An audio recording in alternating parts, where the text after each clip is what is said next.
Now, our next speaker has spent his whole career eliciting that sense of wonder. Please welcome John Lloyd.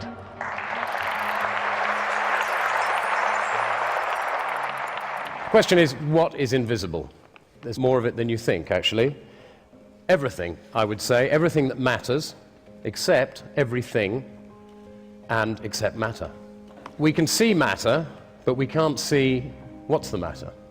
We can see the stars and the planets, but we can't see what holds them apart, or what draws them together.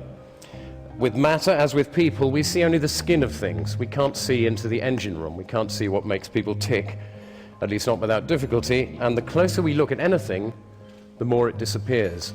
In fact, if you look really closely at stuff, if you look at the basic substructure of matter, there isn't anything there. Electrons disappear in a kind of fuzz, and there is only energy. One of the interesting things about invisibility is that things that we can't see, we also can't understand. Gravity is one thing that we can't see, and which we don't understand. It's the least understood of all the four fundamental forces, and the weakest. And nobody really knows what it is or why it's there. For what it's worth, Sir Isaac Newton, the greatest scientist who ever lived, he thought Jesus came to Earth specifically to operate the levers of gravity. That's what he thought he was there for. So, bright guy. Could be wrong on that one, I don't know. Consciousness. I see all your faces. I've no idea what any of you are thinking. Isn't that amazing? Isn't it incredible that we can't read each other's minds when we can touch each other, taste each other, perhaps, if we get close enough? But we can't read each other's minds. I find that quite astonishing. In the Sufi faith, this great Middle Eastern religion, which some claim is the root of all religions, Sufi masters are all telepaths, so they say, but their main exercise of telepathy is to send out powerful signals to the rest of us that it doesn't exist. So that's why we don't think it exists, the Sufi masters working on us. In the question of consciousness and artificial intelligence is really, like the study of consciousness, got nowhere. We have no idea how consciousness works. Not only have they not created artificial intelligence, they haven't yet created artificial stupidity. The laws of physics, invisible, eternal, omnipresent, all-powerful, remind you of anyone? Interesting. I'm, as you can guess, not a materialist, I'm an immaterialist, and I find a very useful new word, agnostic. Okay? I'm an agnostic. I refuse to be drawn on the question of whether God exists until somebody properly defines the terms. Another thing we can't see is the human genome. And this is increasingly peculiar because about 20 years ago, when they started delving into the genome, they thought it would probably contain around 100,000 genes. Every year since, it's been revised downwards. We now think there are likely to be only just over 20,000 genes in the human genome. This is extraordinary, because rice, get this, rice is known to have 38,000 genes. Potatoes have 48 chromosomes, 2 more than people, and the same as a gorilla.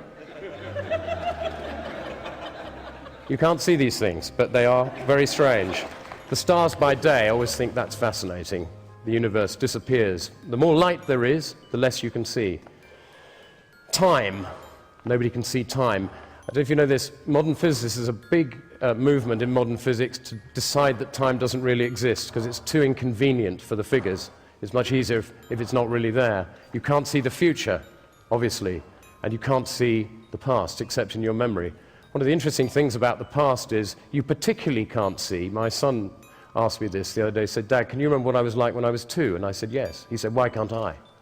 Isn't that extraordinary? You cannot remember what happened to you earlier than the age of 2 or 3, which is great news for psychoanalysts, because otherwise they'd be out of a job, because that's where all the stuff happens. That makes you who you are. Another thing you can't see is the grid on which we hang. This is fascinating. You probably know, some of you, that cells are continually renewed. Skin flakes off, hairs grow, nails, that kind of stuff. But every cell in your body is replaced at some point. Taste buds every 10 days or so. Livers and internal organs take a bit longer. A spine takes several years. But at the end of 7 years, not one cell in your body remains from what was there 7 years ago. The question is, who then are we? What are we? What is this thing that we hang on that is actually us? Atoms, can't see them, nobody ever will, smaller than the wavelength of light.